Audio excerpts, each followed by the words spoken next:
आज आमर अण समवाय समिति रे धान मंडी उद्घाटित होची। आज आम 12 जन चाषी आ 650 क्विंटाल भितर धान उठाइबार व्यवस्था करिछु।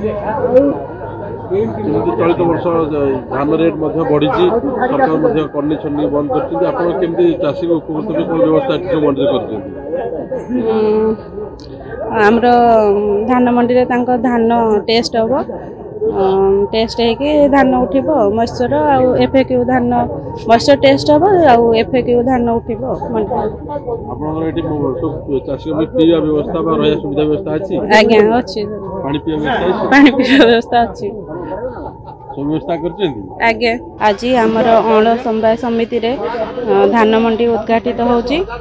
आज आम 12 जन चाषी आ 650 क्विंटाल भितर धान उठाइबार व्यवस्था करिछु। चलित वर्ष धान रेट बढ़ी सरकार कन्नी छन्नी बंद कर चाषी को उपकृत व्यवस्था मंडी कर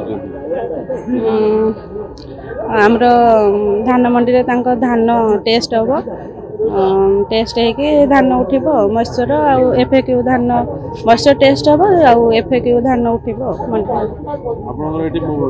चाषी व्यवस्था सुविधा व्यवस्था अच्छी आज्ञा अच्छी पानी पीवा व्यवस्था अच्छी व्यवस्था आज्ञा।